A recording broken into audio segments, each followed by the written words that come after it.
Friends, हमारे घर में कई चीज़ें ऐसी मौजूद होती हैं जिनका यदि हम सही तरीके से सही मात्रा में अपने प्लांट पर इस्तेमाल करते हैं तो हमें पौधों की ग्रोथ के लिए और उनमें फल फूल पाने के लिए केमिकल फर्टिलाइज़र की ज़रूरत नहीं होती है।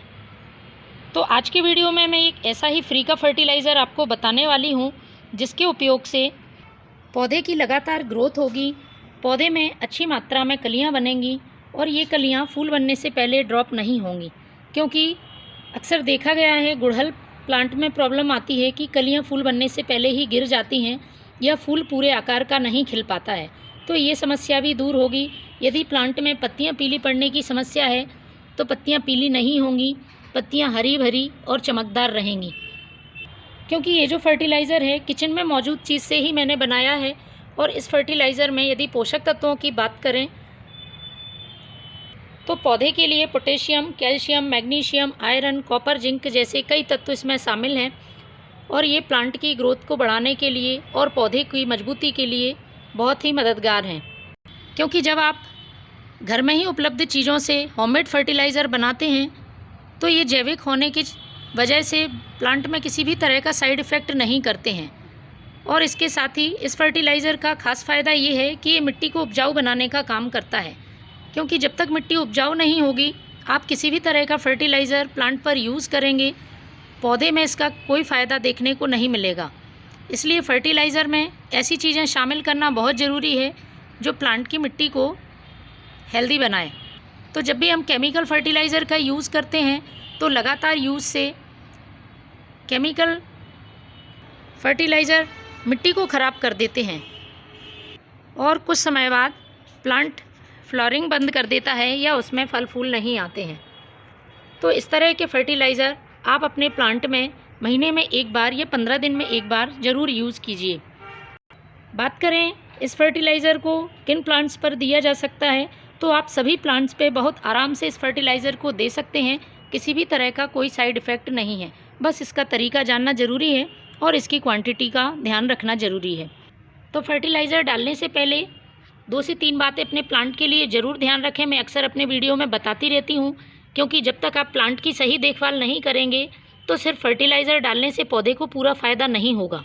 उसकी देखभाल भी उतनी ही ज़रूरी है जितना कि पौधों को फर्टिलाइज़र ज़रूरी है।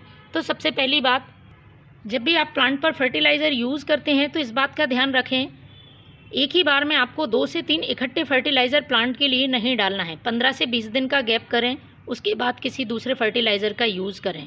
ज़्यादा मात्रा में यदि आप किसी प्लांट पे फर्टिलाइज़र यूज़ करते हैं तो वह भी प्लांट को नुकसान पहुंचाता है। दूसरी बात, फर्टिलाइज़र डालते समय इस बात का ध्यान रखें मिट्टी एकदम हल्की हो। हार्ड मिट्टी में आपको फर्टिलाइज़र नहीं डालना है। मिट्टी बहुत समय तक हार्ड रहती है तो प्लांट की जड़ों को हवा नहीं मिल पाती है और जड़ों का विकास रुक जाता है। इसके बाद यदि आप फर्टिलाइज़र डालते हैं तो जड़ों में अवशोषण की क्षमता ख़त्म हो जाती है और फर्टिलाइज़र का प्लांट पर कोई असर नहीं होता है। तो मिट्टी को हल्का करने के लिए महीने में एक बार या 15 दिन में एक बार गुड़ाई करना बहुत ज़रूरी है। तो इस बात का भी आप ध्यान रखें। इसके बाद किसी भी तरह के सूखे हुए फूल, टहनी, पत्तियाँ, इनको आपको समय समय पर प्लांट में कट करते रहना है। ख़ासतौर पे जब रोज़ प्लांट की बात आती है तो जितनी अच्छी आप प्लांट की प्रूनिंग करते हैं पौधा ग्रोथ नहीं करता है और नई ग्रोथ में हमेशा पौधे में फ्लावरिंग होती रहती है। तो इस बात का भी आपको ध्यान रखना है। इसके साथ ही फर्टिलाइज़र डालने के साथ साथ पौधे का इंसेक्ट फ्री होना भी बहुत ज़रूरी है। तो 15 दिन में एक बार सभी प्लांट्स पर नीम ऑयल का स्प्रे ज़रूर करें। पौधा हेल्दी होगा तो पौधे में ग्रोथ भी अच्छी होगी और हम जो भी फर्टिलाइज़र डालेंगे उस पर पौधे में बहुत अच्छा फ़ायदा देखने को मिलेगा। तो मैं बात कर रही हूँ ये चावल के पानी की। हमारे किचन में चावल बनते ही रहते हैं और जब भी आप चावल बनाते हैं तो उनको धोने के बाद जो पानी बचता है उसका यूज़ आप फर्टिलाइज़र के रूप में अपने प्लांट पर कर सकते हैं। तो जितने भी आप चावल बनाते हैं उस हिसाब से उसका पानी निकाल लें और उसे छान लें। आपको चावल धोने के बाद वाला ही पानी यूज़ करना है। चावल बनाने के बाद पानी नहीं यूज़ करना है। कच्चे चावल का जो पानी बचता है उसका ही उपयोग करना है। लेकिन आपको इसका डायरेक्ट यूज़ नहीं करना है, इसको आपको डाइल्यूट करना है। किसी भी लिक्विड फर्टिलाइज़र का आप यूज़ करते हैं तो आपको उसे बिना डाइल्यूट करे अपने प्लांट पर नहीं डालना है। तो जितनी मात्रा में आपने चावल का पानी लिया हुआ है, तकरीबन ये 2 गिलास चावल हैं, तो उसमें मैंने इतना पानी यूज़ किया है, तो इसका हमें 3 भाग सादा पानी मिला लेना है।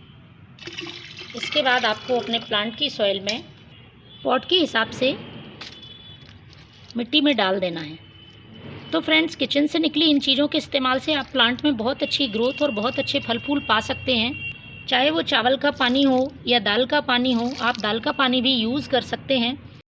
सभी पोषक तत्वों से भरपूर रहते हैं और पौधे की अच्छी ग्रोथ के लिए बहुत ही ज़रूरी हैं। तो आप भी यूज़ करें। Thank you.